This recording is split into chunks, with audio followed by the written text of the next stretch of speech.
DCM Ajit Dada Pawar ने जताई सरकार की मजबूती, विकास में उत्कृष्ट प्रदर्शन का किया वादा।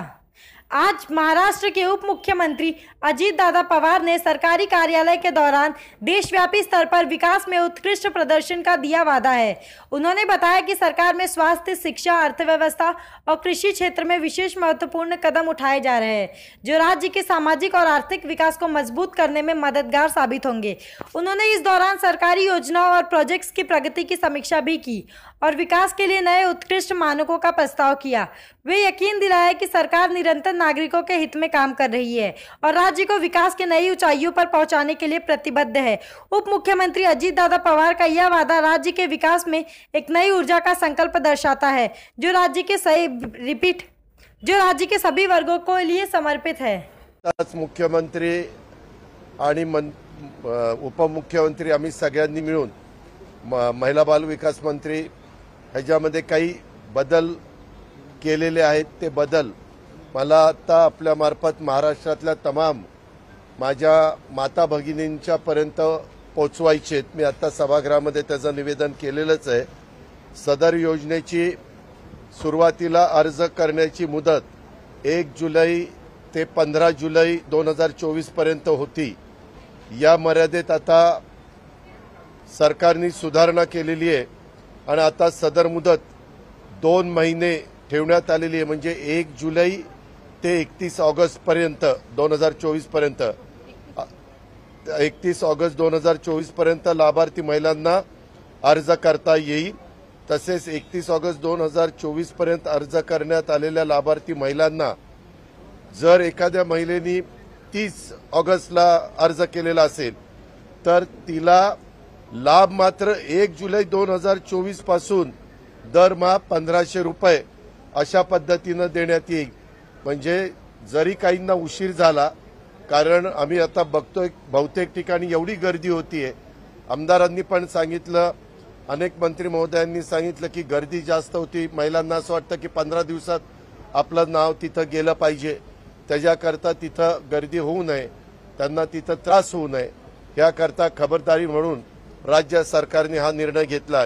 या योजनेमध्ये पात्रतेमध्ये देखील अधिवास प्रमाणपत्र आवश्यक असल्याचं नमूद करण्यात आलं होतं। आता लाभार्थी महिलेकडे अधिवास प्रमाणपत्र उपलब्ध नसेल, त्याऐवजी 15 वर्षापूर्वीचं तिचं रेशन कार्ड असेल किंवा मतदार ओळखपत्र असेल किंवा शाळा सोडल्याचा तिच्याकडे प्रमाणपत्र असेल किंवा जन्म झाल्याचा दाखला असेल, यापैकी कोणतेही ओळखपत्र हे प्रमाणपत्र ग्राह्य धरण्यात येणार आहे। त्याच्यामुळे तो एक त्यांना रिलीफ मिळेल। आणि मागे आम्ही या योजनेमध्ये 5 एकर असणाऱ्यांनाच ही योजना द्यायचं असं ठरवलेलं होतं, परंतु 2.5 लाखाची अट आहे, पण 5 एकराची अट काढून टाकली। कारण आपल्या महाराष्ट्रात जिरायत भागामध्ये काहींचं 7 एकर 8 एकर क्षेत्र असतं, पावसावर अवलंबून असतं, त्यांना उत्पन्नही जास्त मिळत नाही। म्हणून आता ही 5 एकर शेतीची अट देखील वगळण्यात आलेली आहे। सदर योजनेचा लाभार्थी महिलांचा वयोगट आम्ही सुरुवातीला सांगितलं ते वय वर्ष 21 ते 60 होता, आता वय वर्ष 21 ते 65 वर्ष वयोगट करण्यात आलेला आहे। त्याच्यामुळे हा एक बदल करण्यात केलेला आहे। आणि विशेषतः महाराष्ट्राची बॉर्डर आहे, त्या बॉर्डरवर जे आमचे महाराष्ट्रीयन लोक राहतात, त्यांनी जर शेजारच्या राज्यातल्या मुलीशी लग्न केलं तर काही प्रश्न निर्माण होऊ शकतात। म्हणून परराज्यात जन्म झालेल्या महिलांनी महाराष्ट्रातील अधिवास असणाऱ्या पुरुषाबरोबर विवाह केला असेल तर अशा बाबतीमध्ये त्यांच्या पतीचा जन्म दाखला चालेल, त्यांच्या महाराष्ट्रामधल्या पतीचा शाळा सोडल्याचं प्रमाणपत्र चालेल किंवा अधिवास प्रमाणपत्र देखील ग्राह्य धरण्यात येईल। त्यामुळं त्यांना तिकडनं ते दाखला वगैरे आणणं ह्याच्यात जो त्रास होणार आहे तो त्रास ह्याच्यातनं कमी होईल। 2.5 लाख रुपये उत्पन्न दाखला उपलब्ध नसेल तर त्याऐवजी त्या कुटुंबाकडे पिवळं किंवा केशरी रेशन कार्ड उपलब्ध असेल तर त्यांना 2.5 लाख रुपये उत्पन्नाचा दाखला ही प्रमाणपत्रातनं सूट देण्यात आलेली आहे. म्हणजे केशरी आणि आमच्या पिवळ्या रेशन कार्ड धारकांना दाखल्याची गरज नाही 2.5 लाख उत्पन्नाच्या. आणि सदर योजनेमध्ये समजा कुटुंबातील एका पात्र अविवाहित महिलेला सुद्धा योजनेचा फायदा देण्यात येईल. म्हणजे जी पत्नी असती ती 21 ते 65 वयोगटातली असली तर तिला तर फायदा मिळणारच आहे. परंतु जर त्या पत्नीला 22 किंवा 23 वर्षाची मुलगी असेल आणि ती त्या घरातच राहत असेल तर त्याही भगिनीला आम्हाला हा फायदा द्यायचा, ह्या योजनेचा लाभ द्यायचा. त्याच्यामुळं त्या कुटुंबातील एका अविवाहित महिला पात्र वयोगटात बसत असेल तर तिलाही लाभ मिळणार आहे. अशा पद्धतीने ह्याच्यात बदल करण्यात आलेले.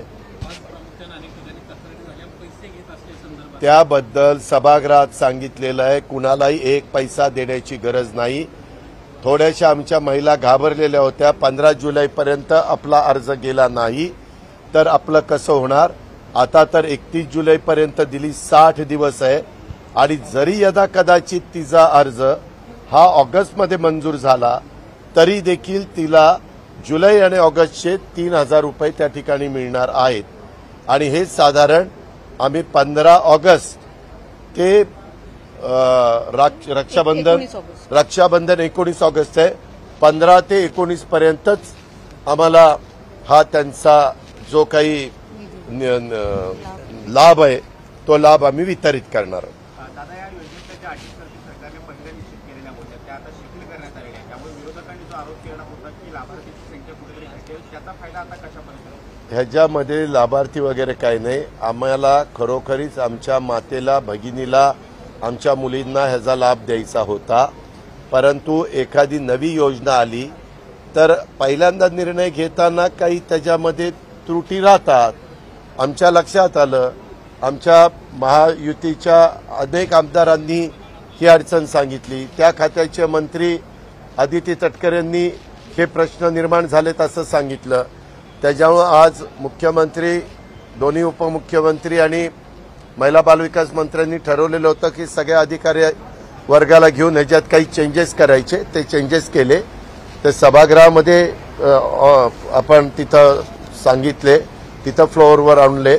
आणि तुमच्या मार्फत महाराष्ट्रातल्या चांद्यापासून बांद्यापर्यंत तमाम माझ्या मुलींना, माझ्या भगिनींना, माझ्या मातांना हा सगळा निरोप पोहोचवण्याचा आमचा प्रयत्न आहे.